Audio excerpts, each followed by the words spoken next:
Welcome to our continuing series for high school football officials. We're studying the National Federation of High School Rules and five-man mechanics. Technical assistance provided by Greg Dallum, Dax Hill, and George Demetrio. Video technical assistance provided by Jim Woods and Sam Porter. I'm your host, Todd Allen, the Executive Director of the Arkansas Association of High School Officials. Visit our website at www.aahso.com. We're helping good officials get better. Are you ready for some football? We've got offensive holding, we've got chop blocks, we've got false starts. Let's get this thing started. This presentation is brought to you by the Reading Study Guide to the NFHS football rules. The Reading Study Guide. When you're through learning, you're through. I hope you are as fired up about this week's training video as I am. It's been a rough couple of weeks here in the command center trying to get things out and these videos put together, but we're ready to go today. The weather here is kind of crappy, so it's a great day to be inside working on a training video. Offensive holding is what we're going to start with. Got 2 plays to look at and got 3 angles on one of these, so I'm excited about that. We'll just start with that. This runner in space, and you can see that this wide receiver has a little outside technique with this defensive player, and the feet are in great shape, and the defender just spins out of it and engages in the pursuit. Absolutely no restriction here at all. Take a look at the end zone shot, and you can see the defender just escapes, no problem. And when we talk about offensive holding, the things that we want to talk about is what first clues you in. It very well could be an outside technique. The offensive player just has his hands to the outside. Then you got to immediately transition to the feet. If he can keep his feet in front of the defender and stays in good position, we got nothing. Same thing if he uses an inside technique, the steering wheel, where he grabs the jersey, keeps his feet straight in front of him, and just overpowers the defender. Absolutely not offensive holding, even though he's got a technique, a big old handful of the jersey, that we might think would be certainly lead us in the direction of a foul. That's not the only indication. We've got to check the feet. And then if the feet get beat, we need to see a material restriction. We need to see a shoulder drop, a jersey stretch big. We need to see the defender kind of flailing, running, you know, and you can see he's not running naturally. Something's wrong with him. Well, what's wrong with him is he's being materially restricted. Material restriction. I just need to pound that into your heads. We need to see a material restriction. Once we see those other elements in place, and you look at this play here again, as I wind it back, and this wide shot, there's absolutely no material restriction. Now I tighten it up here and look at this. Just look at the action of the defender. No shoulders dropping, no awkward moving, nothing that would lead you to believe that there's a material restriction. Here's the other thing about this play, guys. Back judge, you're looking right at this. When we get out in space, you're immediately transitioning to this player. You should have an opinion. This is your key now. You should have an opinion about the action the line judge throws on this player. You've got to be able to go to him and say, absolutely no material restriction from the angle that I was present. I saw the little outside technique that was poor, but nothing else is there. This is not a foul. And we got to work together as a team and make sure that we don't let the line judge here dump this play and get it wrong and bring this absolutely good play back on us. The other thing, too, at the line judge here, watch the end of this play from the wide shot. You got to finish the play. You got to get all the way down there to the dead ball spot, killing the clock and focusing on the action. Do not turn your back on these players out of bounds. You got to get them back in and get them separated. There's plenty of time to report your foul. Hopefully, what we'd hope here is now the back judge is cleaning up this play with you, and then he's going to run over and talk to you. That doesn't happen here.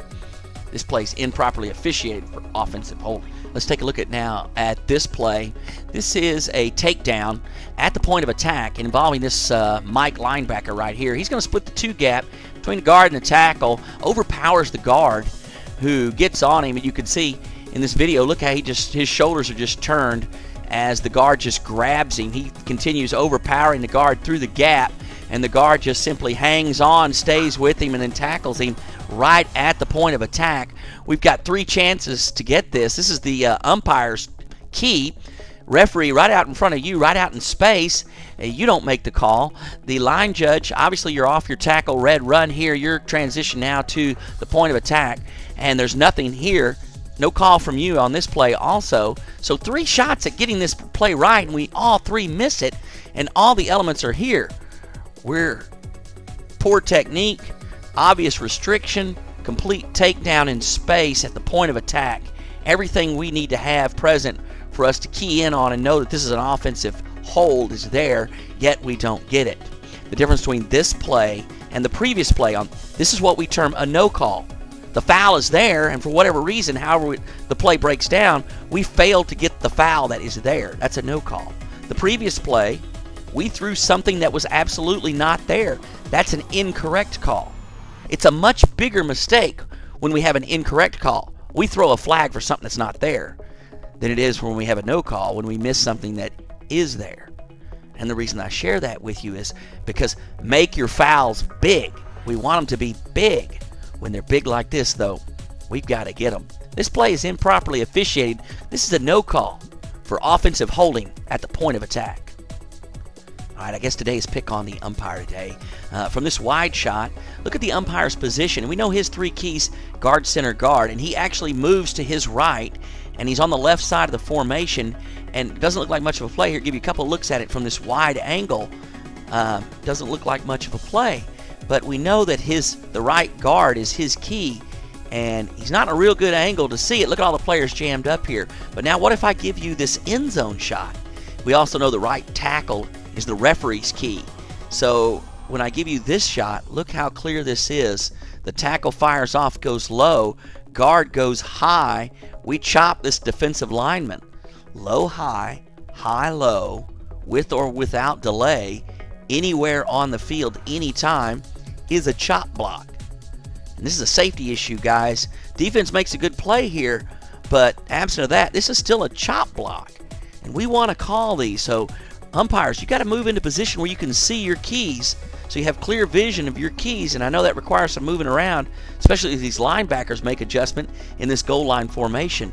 But don't lose sight of your keys. Referees, don't get too focused on the action that you're not paying attention to your key here. Especially, we always know that we want to pay particular attention to players that end up on the ground. There's nothing they can do good on the ground. So this is just, and I thought it was good to show this play to our umpires and referees, but also line of scrimmage officials. You don't get to see a lot of these chop blocks.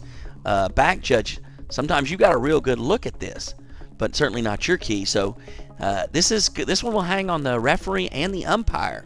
This is a no call for a chop block. Let's talk about defensive offside versus false start for just a moment. We do pretty well at these plays, but Byron Boston, who's the Southland Conference coordinator in the NCAA and also a Super Bowl NFL line judge, talks about how important it is to have the line of scrimmage plays and those officiated 100% accurate, and how you can really separate yourself from other line of scrimmage officials if you can get the bread and butter plays around the line of scrimmage correct 100% of the time. And what we're doing is just focusing down this line, and we see that all of the offensive linemen are perfectly still. And then just take a look at this play. I'm going to sit in silence while you watch it. What you got? Looks pretty simple, right? That's a bread and butter play. For a line of scrimmage official, there's absolutely no movement on the line of scrimmage, and the defense gets in the neutral zone. So we do our classic blow, throw, and go, shut the play down, and report our foul. We have the defense in the neutral zone. But watch this play again and focus on this player. Now, the good news for the line of scrimmage is this is not our key. This is the referee's key, as all the backs are. Now, you see this action right here? This head, hands, shoulders, everything moves. He simulates the start of the play. This is what draws the defense offside. Line of scrimmage officials, you're not going to see this because you're focused in on the line of scrimmage.